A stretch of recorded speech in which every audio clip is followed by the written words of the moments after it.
Today we want to give you hell to think about. You've probably heard that if you made just one mistake, committed one sin and didn't repent, the law of God, which is holy, just and good, condemns your life, and God will burn you in the flames of hell forever.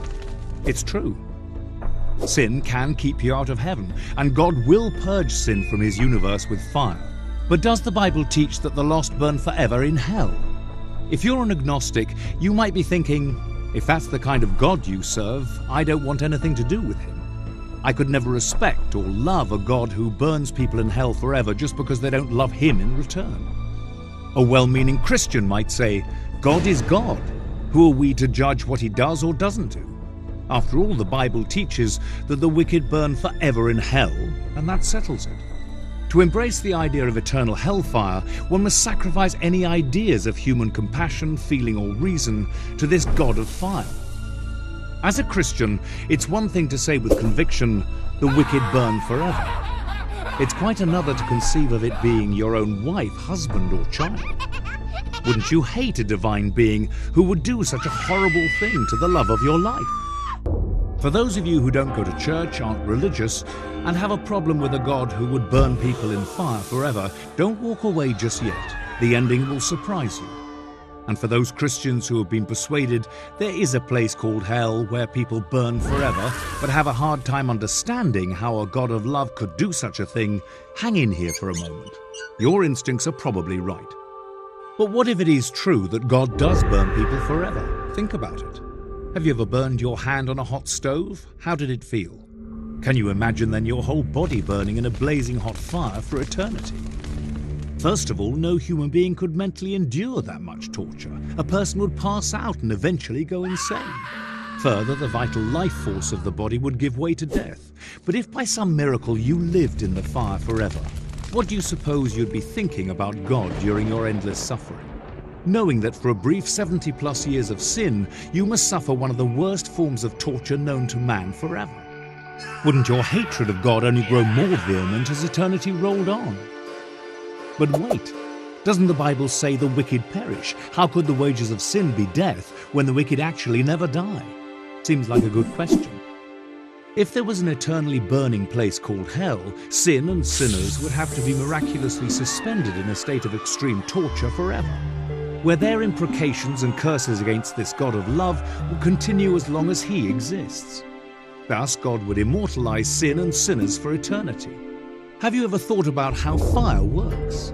The chemical reactions in the fire are self-perpetuating. The heat of the flame itself keeps the fuel at ignition temperature, so it continues to burn as long as there is fuel and oxygen. The flame heats any surrounding fuel, in this case the wicked, so it releases gases. When the flame ignites the gases, the fire spreads. Fire is self-perpetuating, which means as long as there is fire, it burns until nothing is left. So here is the logical conclusion. In order for people to live more than a few minutes or seconds in a fiery furnace, God would have to create a miracle to keep the physical body from being consumed by the fire.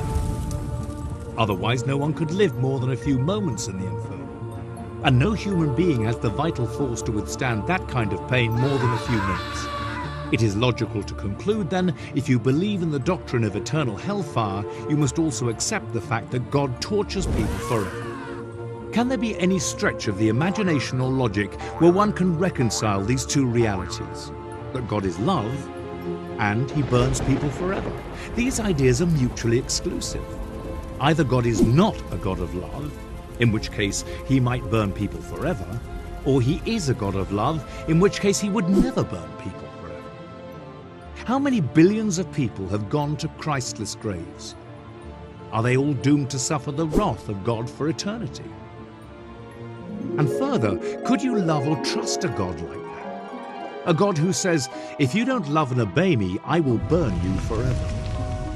Could a woman ever love a husband who told her, honey, if you don't love me, I will torture you as long as you live?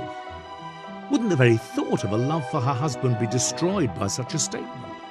How then can we expect people to love God with this same sentiment ringing in their ears? If you don't love and obey me, I will torture you forever.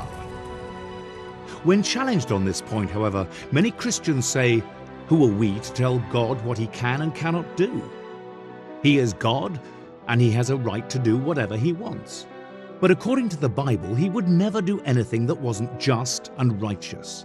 The very character of God is maligned when we say he burns people forever. And that is exactly what the dark side wants. Another question: would justice be served by burning a human for eternity in the flames of fire for the bad things they did in this life? Note God's comment on the subject. This is what the Lord Almighty said: administer true justice and show mercy and compassion to one another. And Moses said, for all his ways are justice, a God of truth and without injustice. Job said, he is excellent in power, in judgment, and abundant in justice. He does not oppress. God's own testimony of himself is that he only acts in a just way. And shouldn't the punishment fit the crime? Even a godless secular society understands this obvious fact. If a shoplifter steals lipstick and a person kills someone, shouldn't the punishment be different? How just then is it to say any human who even commits one sin and does not repent will burn forever? There's a fascinating passage in Malachi that says the wicked will be ashes under the soles of our feet. It is literally true. When fire reduces a substance to its final chemical state, all that is left is carbon or ash. The earth is recreated after the fire does its cleansing work, and the wicked will literally be reduced to carbon. You know, just like when someone is cremated and all that is left of what was once a real living person is a small box of ashes. But what about the eternal hellfire spoken of in the Bible? The answer is simple. Jude said that the destruction of Sodom and Gomorrah by fire and brimstone are, quote, set forth as an example, suffering the vengeance of eternal fire. Peter said God turned the cities of Sodom and Gomorrah into ashes, condemned them to destruction, making them an example to those who afterward would live ungodly. Luke said, on the day that Lot went out of Sodom, it rained fire and brimstone from heaven and destroyed them all. So likewise, when the wicked suffer the vengeance of eternal fire, it will destroy them all. Is the eternal fire still burning the people of Sodom and Gomorrah today? Obviously not. What then is meant by Jude when he said the people of Sodom and Gomorrah suffered the vengeance of eternal fire? Simply understood, the expression eternal fire means that the results of the fire are eternal, that the lost perish in the fire, never to exist again. Eternal death by fire. Fire that destroys forever. One of Jesus' disciples said, Jesus, show us the Father. Jesus replied, Philip, haven't I been with you all this time and you don't know the Father? He who has seen me has seen the Father. Jesus prayed that his Father would forgive those who were crucifying him. Jesus said, love your enemies, be kind to those who despitefully use you. In all of Christ's life, did he ever manifest a spirit that would warrant the idea that he would burn people forever who didn't love him? Why then would his Father in heaven do anything different? God is the same yesterday, today, and forever. If we could learn but one thing from the life of Jesus and what his life tells us about his Father in heaven, it is this: God is love. This is good news. God is love, which means there is no eternal torment for the lost, but a cleansing of the universe from the curse of sin. That, my friend, is the truth on hell.